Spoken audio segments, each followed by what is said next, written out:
Hello and good morning, good afternoon, good evening, depending on where you are in the world. We are back again. Now we are going to, before we go get started, because today my guest is fabulous and the story is brilliant and we can learn so much. There is so much history lesson in it.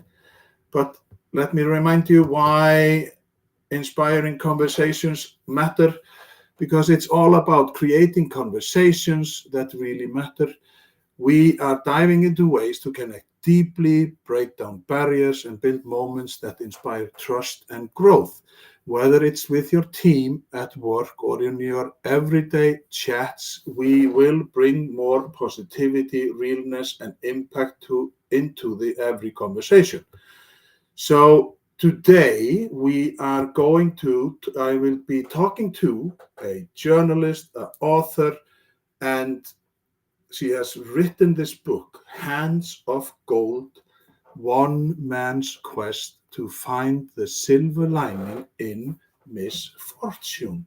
So welcome to you, Roni Robbins. Yay! Yes. Yeah, So, thank you. so how are you? I'm great. I'm great. What a lovely introduction. Well, I have The been crowds so, roar. yes, and I have been so because we had a pre-chat, and when you told me, because we are going to talk about the book, and in your book you are talking about your grandfather's journey through hardship and everything, and somewhat some stuff, some of it what we talked about then has just, when thinking about our upcoming talk, I was just like, yes, this will be great, because it's different, like for us who did not live Holocaust or the World War II, the Second World War and stuff. So when we get these stories, then it becomes like something that you can touch or feel, or like, do you know what I mean? Like they are real. Correct. It's a real But story. before we go, then you have to talk about, like, who is Roni? Who is Roni Robbins? Yes. So I'm a journalist for 37 years. That's how I define myself. It's Yes. the one thing I've done for the longest period of time since high school, really, when I discovered that this might be a path for myself. That I just enjoyed writing and I enjoyed literature. I enjoyed stories. And so being a storyteller, writing stories, interviewing people like you're interviewing me, became something that became my life work. So the writing a book was sort of an extension of that, and a huge challenge for me. But I saw it in a similar way when my mother gave me cassette tapes of my grandfather's life, his adventures and near death experiences in Europe and America. I saw it as a challenge. I made up my mind that that he had an interesting story that I was going to share in a very long form that I was not used to. So I just took each day at a time, each cassette tape at a time, and transcribed and researched and pulled it all together as just like a really long article in a newspaper.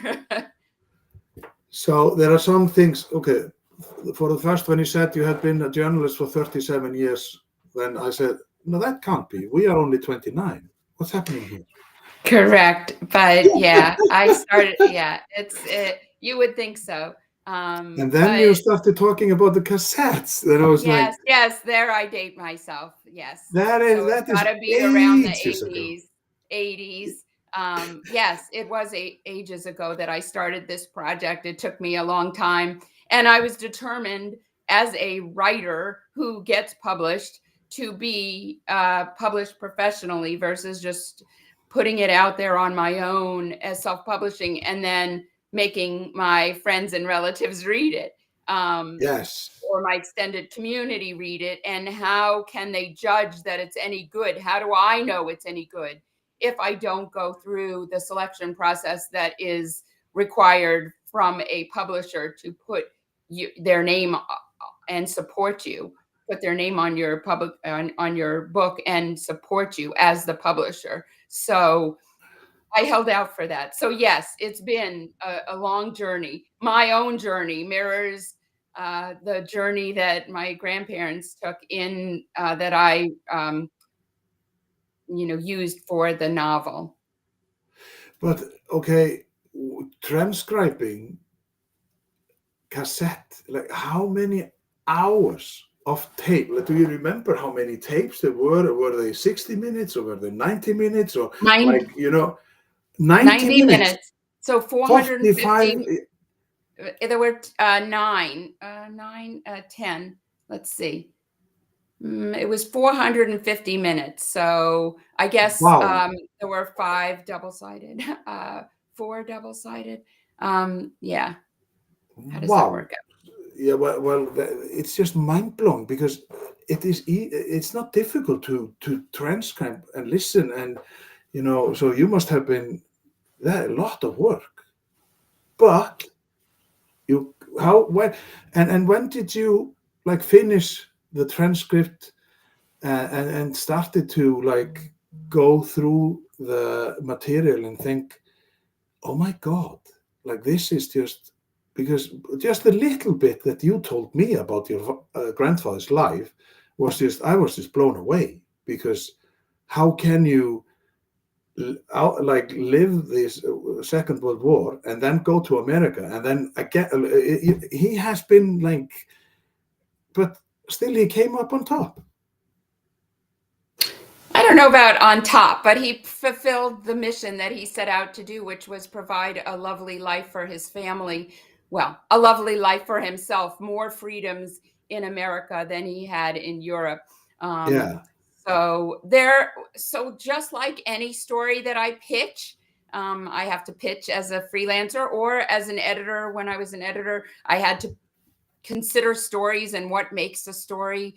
What made this a story for me was the different elements of it, which was my grandparents being married 65 years and dying on the same date of each other a year apart. So there was romance, a real yeah, I thought that was unique. I thought that was unique. I have found out that that's not so unique, but to die on the same date of each other a year apart, being the same age, because one was older and then the other went. So that was the initial spark. And then my grandfather was a clinical trial patient for streptomycin, which is um, it was an experimental treatment at the time to treat tuberculosis. He was told he was terminal with tuberculosis at 26, but he lived till 86 because, in part, because he took a chance with this experimental treatment that's still used today and paved the way for the medicines of today. TB is still the largest infectious disease killer in the world. People think COVID, but it's not COVID. yeah, It never yeah. was COVID. COVID never got to that level of worldwide saturation that people are still dealing with TB and were. It sort of it was pushed in the background during COVID. But it's just COVID.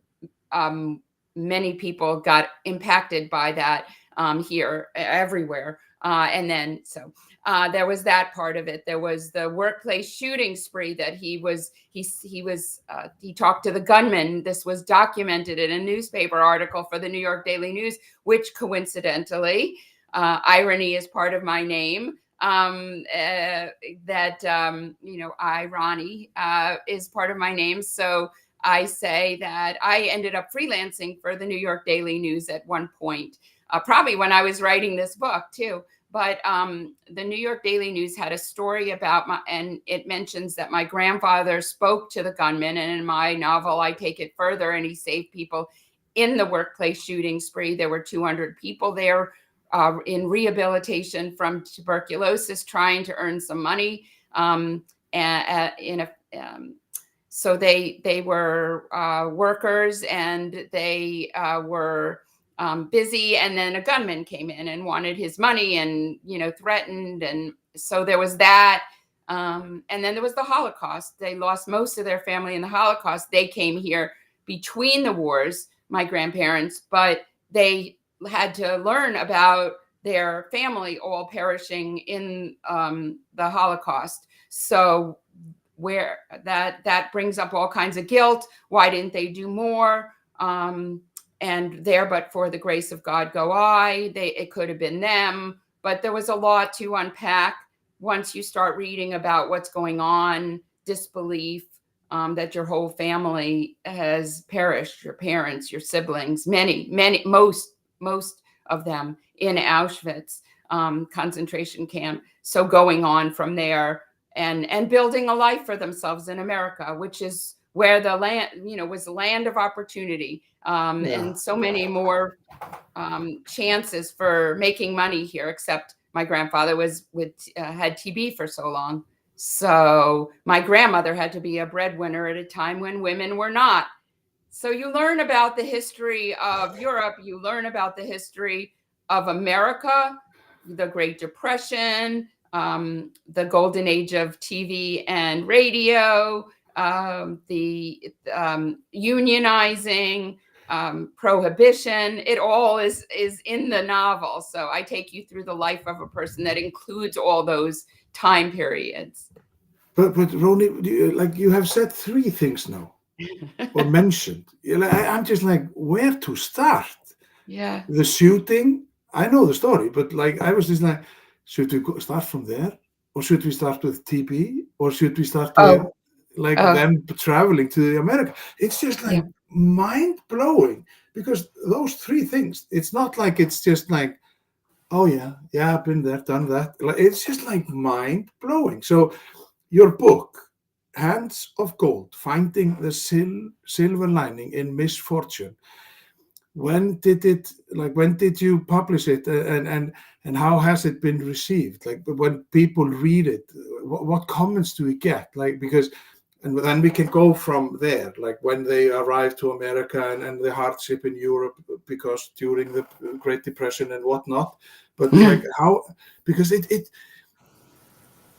there is something in it. I just, your grandfather, I really would have liked to meet him, because this is just mind-blowing, isn't it? Well, if you think about it, we all have a story, but his is certainly packed with a lot of drama, and I wouldn't have known that if I hadn't listened to the cassette tapes and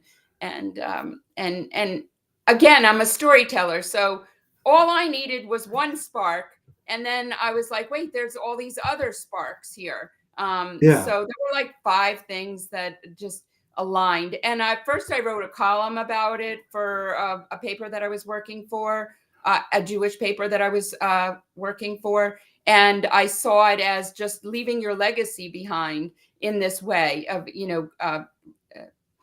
a living memory, in hearing your grandparents' voice. So, so answering your question now, just to tell you, the life of a person can be very interesting when you think about it and break it down into its parts. I happen to be his granddaughter. I happen to be a writer. I saw the story. I thought it was worth something. He might have thought it was worth something. Somebody must have thought it was worth something, asking him to do the tapes. But it was published in 2022. And there's a story there. I told you it took me like 20 years to find a professional publisher while raising my kids and freelancing for different publications. I finally got it published 2 years earlier. No, I'm sorry.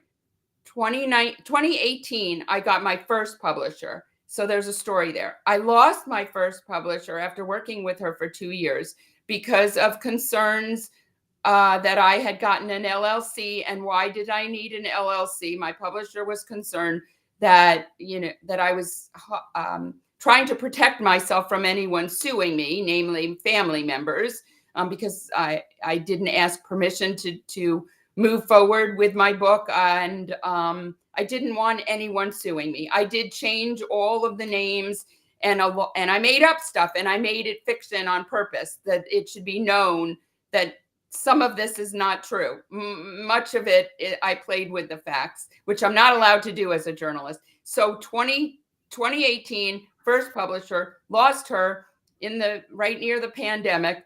And 2022, well, in that about 6 months after losing my publisher, I'm very depressed.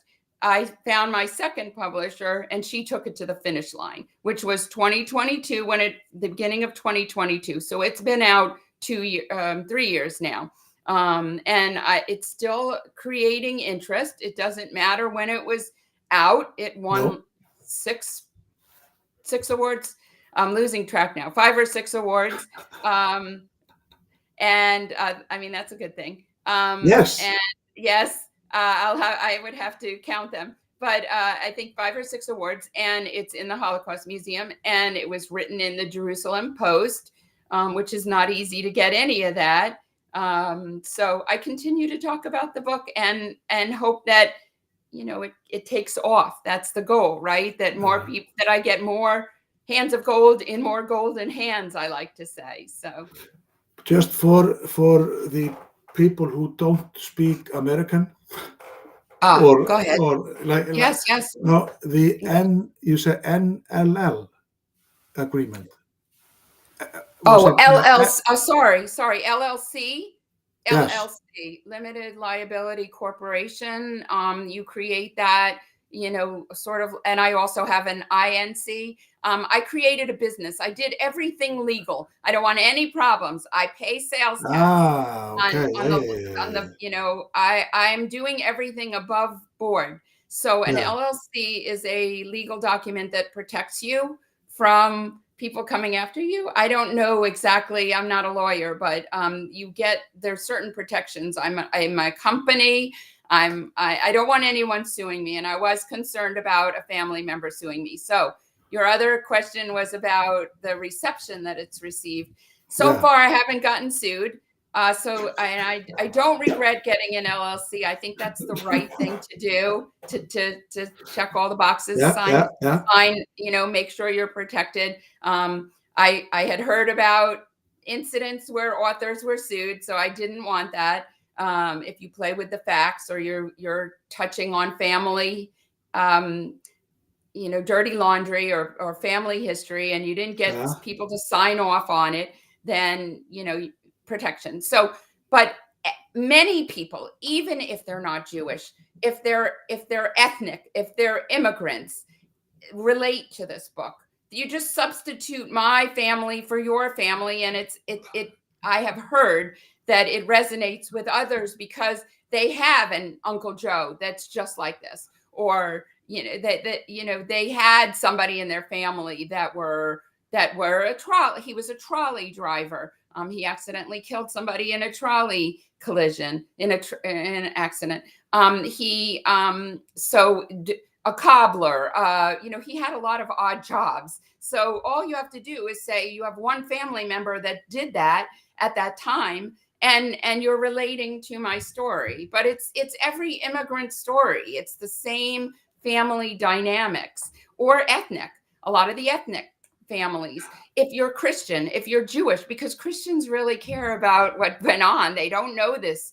They like to hear about this. And yet they still can substitute my Polish family, my Irish family, my whatever it is, Latin family, whoever they are, they can find something in the story that they can relate to. If nothing else, the hardships that somebody can go through and survive and come out on the other end and feel victorious just by small things like raising a family. Even if you have to go through a lot, the ultimate goal was accomplished. My grandfather, despite all that he went through, he was well when I knew him. And he lived longer than my grandmother did. So the tables turn. You can never tell. You can go through something like COVID, and they said it shortened your life. I mean, these people lived till 86. 87. Yeah, 86 and 87. No, they both died 87. So they were both 87. That's a nice long life. My father died in the past year, 87. Nice long life. A lot of time to make Yes. a difference. But how is it? Okay, we have to talk about your grandmother. Let's have grandmother in this, because she is a part, of course, she is a part of the story, because as Yes. you said, she was working, she was the provider when he was sick with TB and stuff. So when you were listening to these tapes and transcribing them, did you think, oh my, this is like, I've been there. Like, could you relate in your own life? Like, could you take something from the storytelling of your grandfather to yourself? Like, could you just say, okay, this is ridiculous. This is just like time warp or something. I don't think that my life has been as difficult, maybe because they paved the way for it. Yeah, I did not have major health troubles. I did not have to be the breadwinner in my family. So maybe I had it good because they had it tough. Um, you know, it my my journey of not giving up may be the same, not refusing to let the no's, the rejections of how, I mean, I thought I had 200 rejections of this book, um and I counted them one day and it was like 50, and because I had kept every little piece of correspondence that I got, I don't know why, for torture, but I wanted to know that number. You hear about authors, how many rejections they get, and then I wanted that story. So I counted, and I think it's close to 50.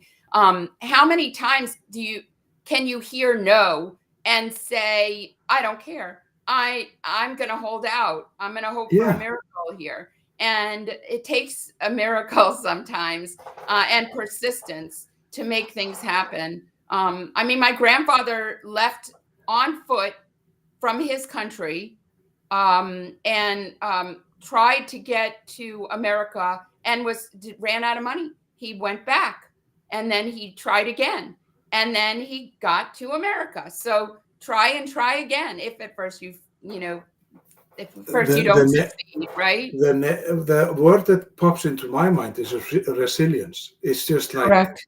you Yes. you can't stop. Try again. It's absolutely right. But now we have to, like, now you have to go your story of the grandfather. So your grandfather was alone when he was living in. He came from Germany. No, from Hungry. which from Hungary, Hungary. Yeah, Czechoslovakia yeah, area. yeah. Yeah. So Hmm. your grandmother, she was in the Ukraine. U.S. or My grandmother was in the US before him, but she came from Romania. yeah, okay, all Yeah. right. Yeah. But and she With her probably got with her parents. So tell us a little bit like brother. this journey of your grandfather from Hungary, Czechoslovakia, and the Well, hardness, because we are talking after World War One. Then mhm. Yes. was he So alone? Was he yes, alone and everything? yes, he he was alone, but he was a farmer, and he knew he was used to working on outside and in the elements and tough, difficult physical labor. So I think that gave him a strength, that and they ran a business together as a family before he left. He didn't want to just do that. He didn't want His brother was in charge, his older brother. He didn't want to be a farmer for the rest of his life. That was what he was going to be doing if he stayed there. He didn't want that. He saw the land of opportunity in America, where some of his siblings already were in New York, and he said, I'm gonna go there. Actually, they were in Montreal, and then there were some in New York. So he first came to Montreal, but he jumped ship on a work ship. He got himself assigned to a work ship and then jumped ship when he was supposed to just take a little break and come back on the ship to work. That's how he got to America. His connections, but he walked across countries. He walked across countries. He lived in barns and in outside in nature. and managed to do that. So it really does blow your mind, because there's no way I could do any of that. But he was determined to get to America, so he did. This is unbelievable. And the mileage or kilometers, like it must have been felt like forever to walk across. Like, so where did he sail from? He went. You know? First he went to Prague and then got turned around, and then he ended up coming into Boston. So I'll have to retrace where that was that he got on the ship from. But so my memory does, I can't remember exactly, but he was able to get to Boston, and then he went back on the ship and got off. He was able to get to Canada. I think yeah. So I'll have to retrace where you got me. I'll have to retrace where he went. But either way, it's a long way, like, because it's a vast thing, and just to walk. Maybe. But okay, and then what did he do when? Okay, he went off. If he jumped ship in Canada, then he goes to New York. What did he do in the beginning? How old? Do you remember how he old? was 20 years old. What? Yeah, 20. No, and he decided that in his 20s. Yeah. Yep, in his 20s. Talk about resilience. Actually, That I'm sorry. is He was fascinating. 25. It was 1920. He was 25. He was born in 1905. Well, either way, like did you? I know I'm being a pessimist, but do you think a 25-year-old today would do this? Well, people can. I don't know. It takes a certain person, but things were different then. Yes. And he was a farmer. Remember, he was a farmer. Yeah, he liked being outdoors. He was used to being outdoors in the elements. He packed enough for just to have enough to walk across countries, an extra pair of shoes in case they got wet, just the basics. You hear about people who come over here with just the clothes on their back. This is basically him. He didn't have much because he had to travel. He depended on the kindness of strangers. I'm thinking he went from Germany, as I remember. Okay. So, but I'll have to get back to you on that. He lived off the land, and he also depended on the kindness of strangers to pave the way. He looked for Jewish people who he thought would be his best prospect to help him. He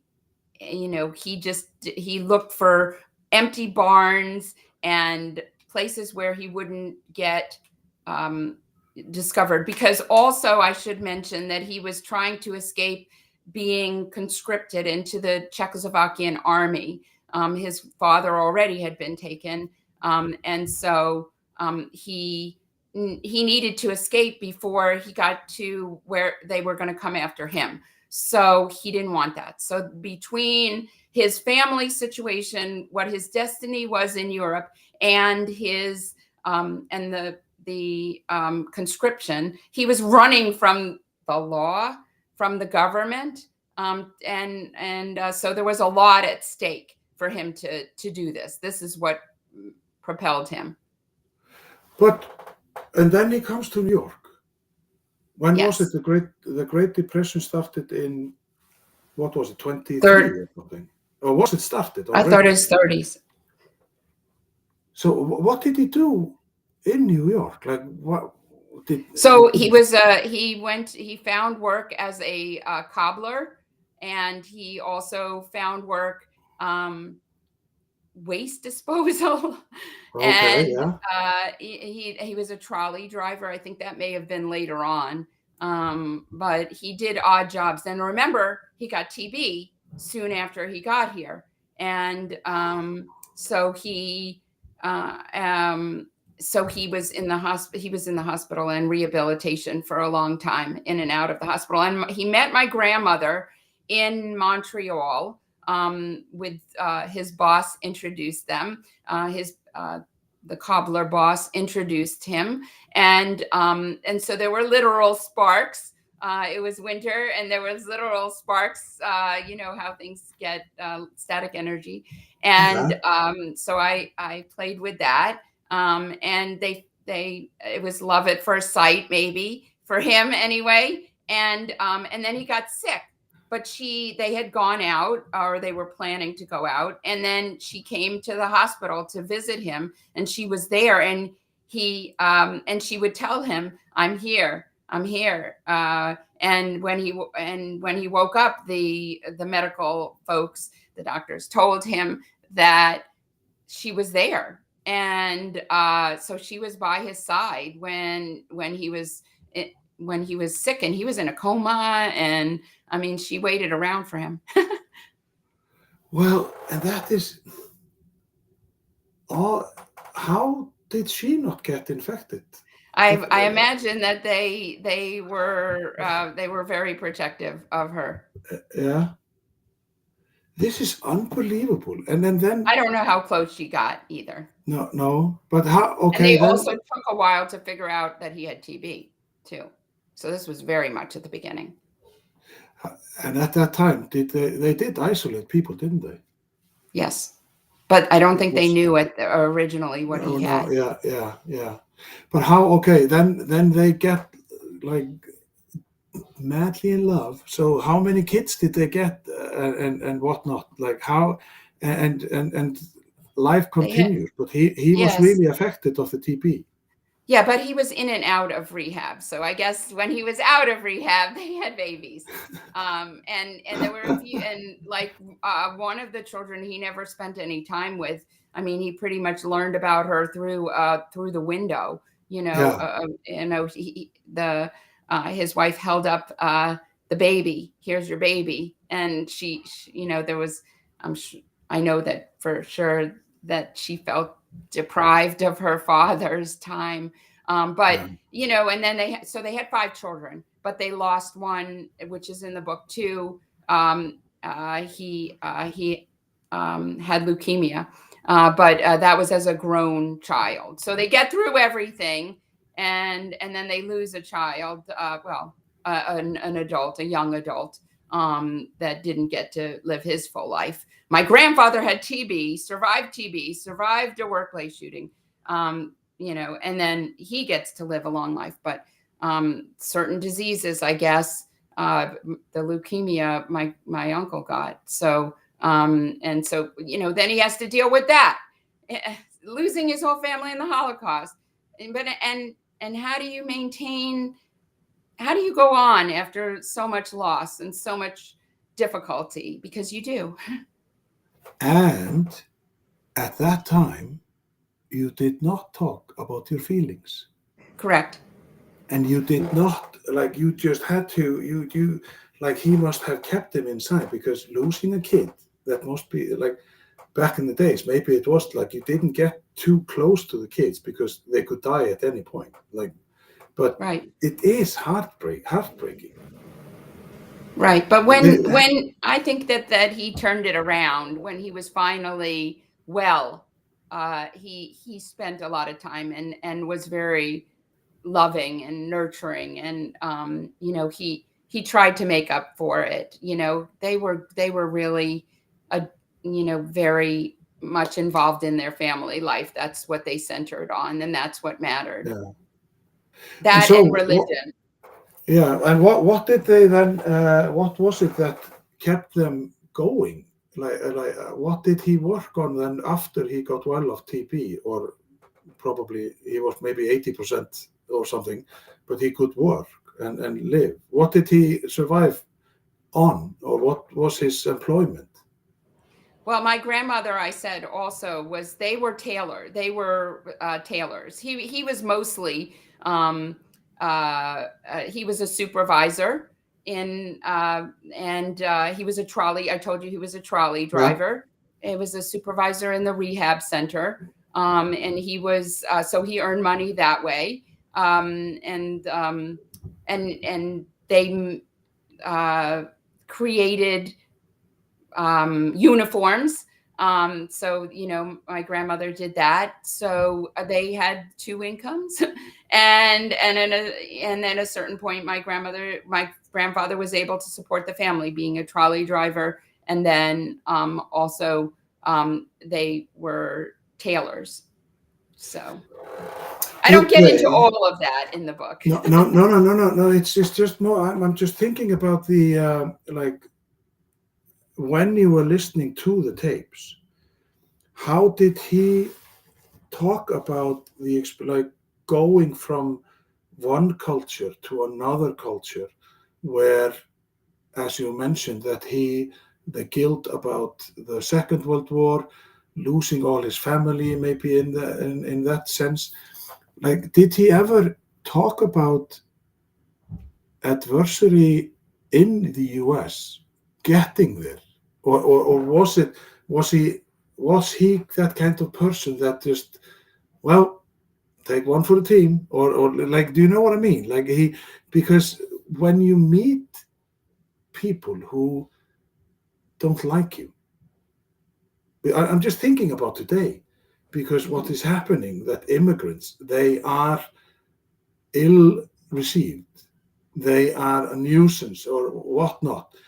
And your grandfather, all the efforts that he made, and now, and he did something that is very unusual. Like, he survived, but now, like, America is built of, it built up, they use immigrants, people, because it was the land of the free. So I'm just thinking, trying to put these two things together, that did he ever, in the when you were listening to it, did he ever mention that they had problems because he was from another continent, or they were from another country, or whatnot? I mean, it was a melting pot of immigrants. So there were a lot of immigrants at the time. The things that they talked about were that they still practiced their religion. There was more freedom to do that here, and they had to change their language. They spoke Yiddish. So and then even when I was growing up, they would speak Yiddish, and we didn't know what they were saying. As far as emotions, we didn't learn any of this. This was not something that he was going to tell us. It Oh, came yeah. out in the tapes, but like you said, they kept everything inside. So we don't really know all that history. We pulled it out periodically when we asked him, but technically we, didn't really ask him that much. We didn't really care. We were No, kids. yeah, yeah. So as far as what they were going through, they did tell the children, don't speak Yiddish, because there was a scene that my uncle went to school, and well, his name is Mo. He's not my uncle in the story, but he went to school, and they said that, he said the teacher says I can't use Google, which is spoon, and he said, and my grandfather said, if the teacher says don't use Google, you use Google at home. Don't use Google, use spoon at school. Follow what the teachers are telling you. Don't be trying to use Yiddish in school. So they were assimilating. And so he didn't no, I didn't really get into what everyone else was going through. I more was concentrating on the pop culture of the time around them. I don't have much on how they were treated, other than there was still some incidents of anti-Semitism, and also just dealing with people from different cultures. What was that like? And being immersed in like a rehab center, where there were people from all over. The gunman in the story is Chinese. He's saying, I'm going back. My grandfather asked him after he said that the gunman said, I'm going back to China. And my grandfather has the chutzpah, the courage to say when, and that's in the story, you know. And so I built up that story. But so you see that there are people from different countries and different cultures that are all in the same environment there, you know, recovering from TB. Well, yes, and TB does not say that, oh, are you Jewish? Are you Mexican? Are you Latino? Are you what? They just, TB goes to everybody. So, you know, it does not change. Like, so we are all the same when it, in the end. But now you have mentioned the gun story. Now you have to give it, like, how old was he when he encountered the gunman? I find it fascinating how he just stands in front of danger in some way. It's just like, it's like Well, I'm talking to you about a film, but I can't just figure out which film is this. Like, it's just like so much material. It's just brilliant story.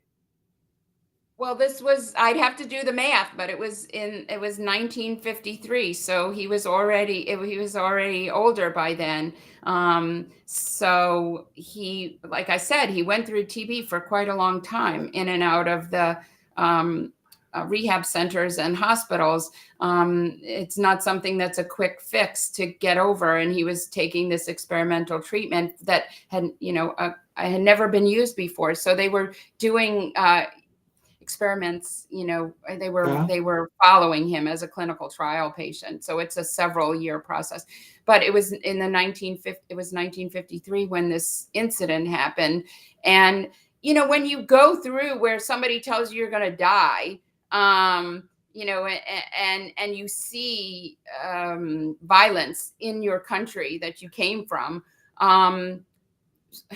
okay, what else you got for me? So, you know, Hit me, hit me. I mean, I've survived TB. What do you, you know, I walked across countries and didn't get caught and sent back, and I'm a survivor. So I feel like maybe I have like a 9 lives thing. So I guess you know, that he was willing to take a chance, because what does he have to lose? And here were all these people that, you know, he could try to save. Was he, I don't think he was trying to be a hero. He had some, like I said, chutzpah, Elements. which is Yeah. courage in him from having gone through so much already. I should also, you had asked something I want to just reiterate. They were on welfare for a while, too, I should say. How did he support the family? Well, the breadwinner, my grandmother, the breadwinner, and also they had to turn to government assistance or Jewish assistance for to live, to support the Yeah. family. And they changed. Some people point this out to me. They moved a lot to find lower income housing.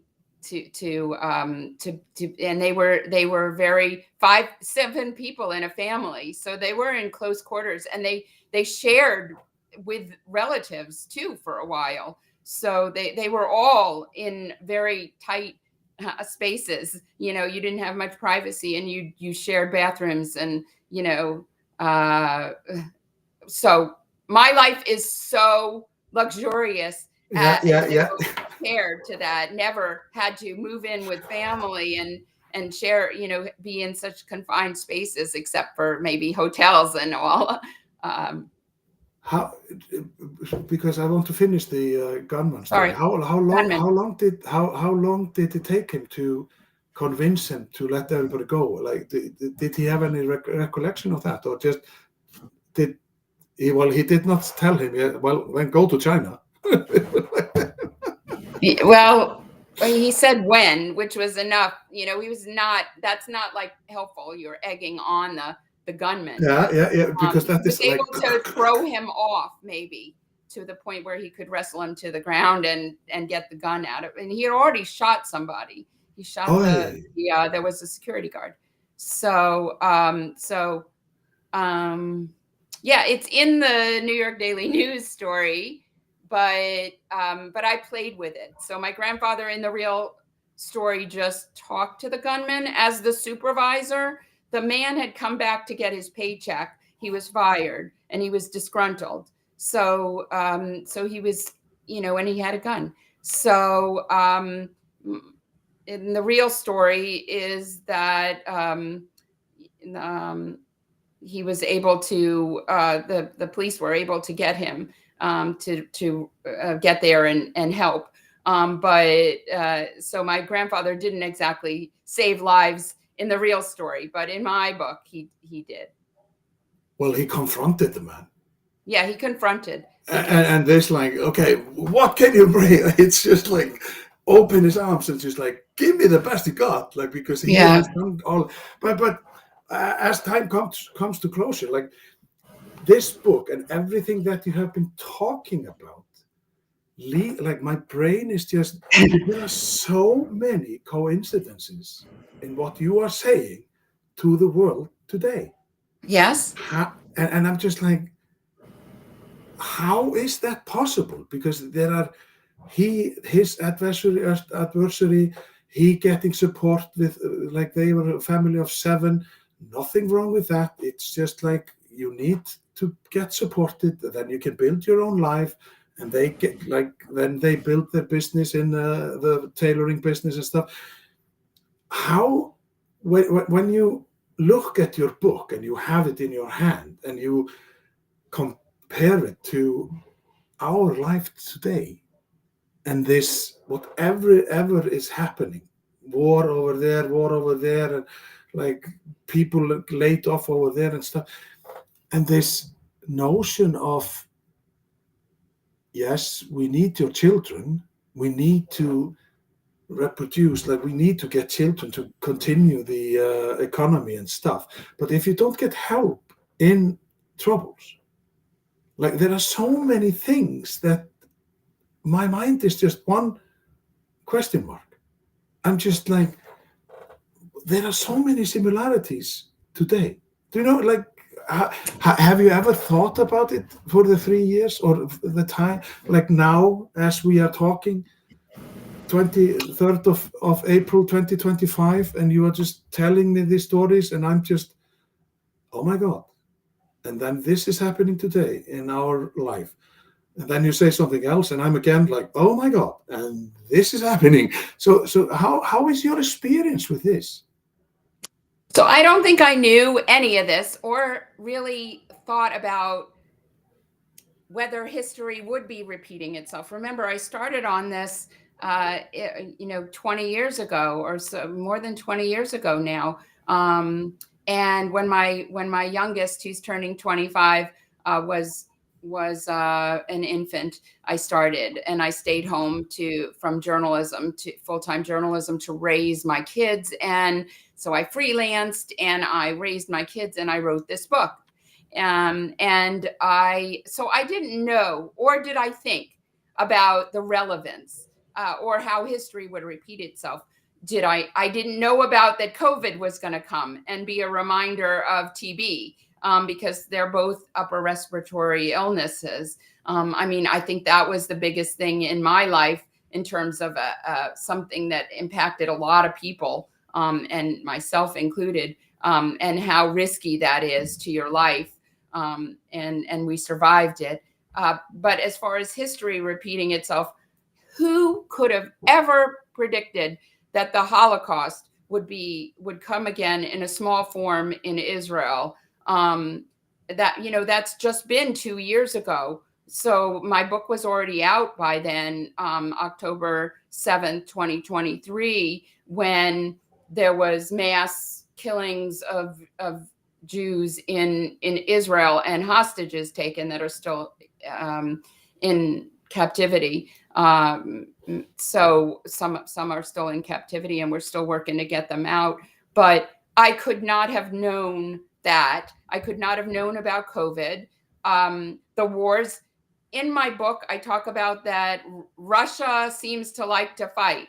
It was fighting then. It was at war with it was trying to claim land, which all those areas, Hungary, Czechoslovakia, Romania, much of that became the Ukraine. So there was a lot of land changing and authority changing who has dominance over those countries. And Russia was fighting at that point, and now Russia's fighting again with Ukraine. So that I couldn't have ever known. Workplace shooting sprees. No idea that is so common. We've had school shootings. We've had at not that long ago we had a run on workplace shooting sprees. We had one in Atlanta within the past 2 years. So, or maybe a couple of them, but so these things happen too many times, in fact. And I lost my job, and so you get unemployment.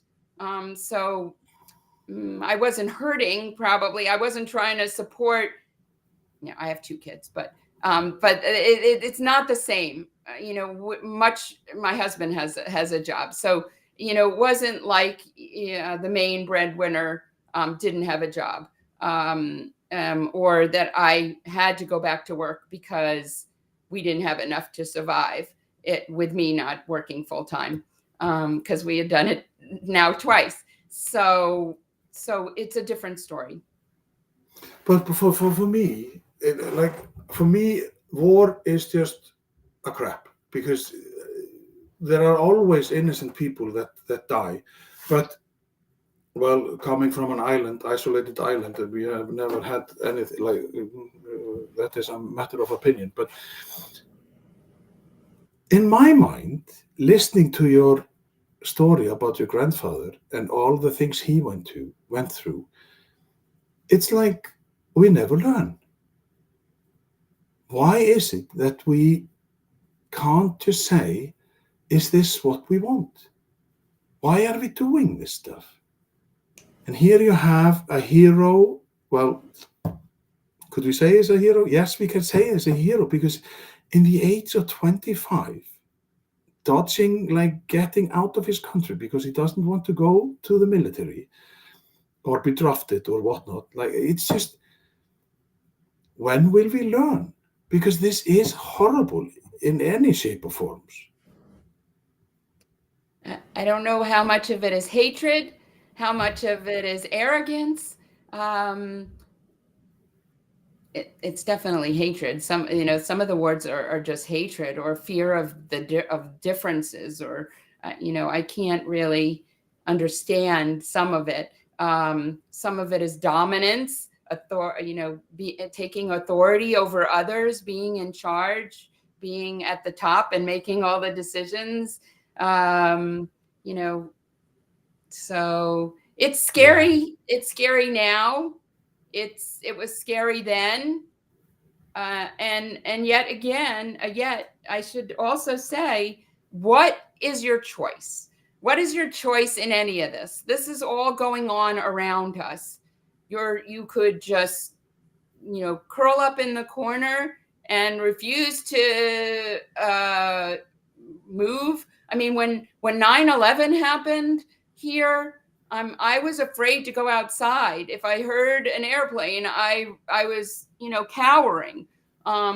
We've gone through some stuff in our lives. That was New York. That was my city. Well, I was a Long Island girl. I was outside of New York City, but most of my family was there. I have relatives in Manhattan. So we were fearful. And we're fearful now. I mean, what happened in Israel could easily happen anywhere, I think, and it's happening on college campuses. And there's fighting between people of different ideologies. I don't know if it'll ever go away. I don't know. It's upsetting, but what is your choice? And see, my grandfather has in his, I have in the novel, some days are good.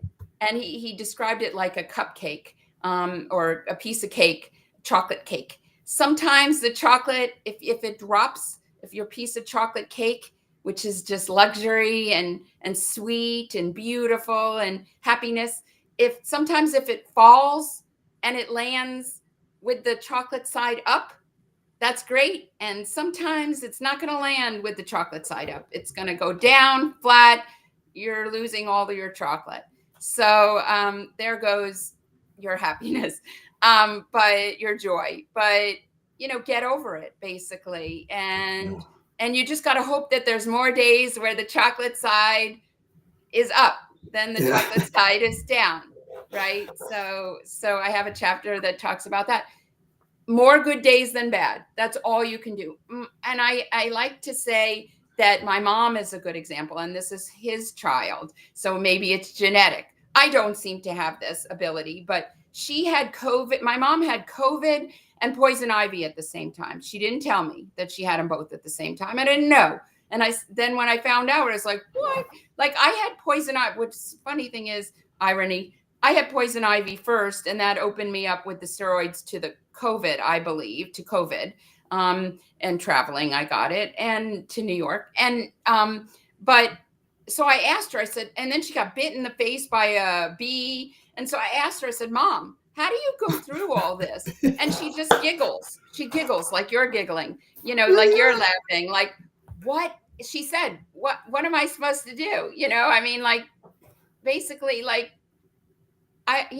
okay, so I survived it. It's fine. Yeah. I'll get over it. I mean, that generation and the previous generation, I think, was much stronger than I will say. I'm a little wimp because I complained about the poison ivy and I complained about having COVID and, poor me. But, but then I spent 20 years trying to get a book published. So I guess I have some of that too, Yeah, you have it in a different way. So in a different way. Yeah, but talk about like the book. We have The Hands of Gold, One Man's Quest to Find the Silver Lining in Misfortune. You can get it on Amazon and you can get it everywhere, I assume. Everywhere books are sold. And I just hope that people, they just go and get it, because this is, well, I'm a sucker for history. So this is, as when I spoke to you the first time, I was just like, he did what? It's just because, as you say, we are wimps. We are just like, we sneeze and we are just like, oh, I'm so sick. Just like I have told this story many times. My wife, she has discus pull-ups. She has some neurological thingy, and if it was me, I would just climb under the duvet and just lie there and just like, I wouldn't want to face the world. But she is the rock. She is just like, she just goes on and on and on, and it's just like she is my hero. So that's a thing. But I think we have the capacity for it. We have the capacity for it because you don't have much options. You must survive. Yes. I think. So, but maybe some people can't deal with it. Thankfully, I can get over it. I might complain, but I get over it. Well, like we say, like you can get thrown off the horse, but you have to get up on the horse again, because, as you said so brilliantly, try again. It's just like, that is the main thing. You can't, as if you would have given up after 20 no's or 7 no's or whatever when you're getting the book published. But now underneath we have your website, ronirobbins.com. Can people buy the book there, or? There is a link to the book there to get you to Amazon, which is the main distributor. So the book is, like I said, available in the U.S. Holocaust Memorial Museum. It's available in some libraries, including in Israel, National Israel Library. But it's online, and I assume that's worldwide. All these different distributors. Amazon is worldwide. In different countries it's available. That's the biggest one. Barnes & Noble, that may be American, and some of the other ones, Target, Walmart, those might be American. So, or but then again, you have to get it on Audible. Like, you have to have it in an audiobook, because then I can listen. Yes. I'm working on it. If I sell more books, I'll get it on Audible or audiobook. People have been asking for But it that way. yeah, but Roni, it has been fantastic talking to you, and it's just so, for me, again, inspiring just to hear your grandfather's story and how about adversity, resilience, and try again, because that is how the thing are. And please, people, if you are watching, and just try to get your hands on the book Hands of Gold, One Mhm. Man's Quest to find the silver lining in misfortune.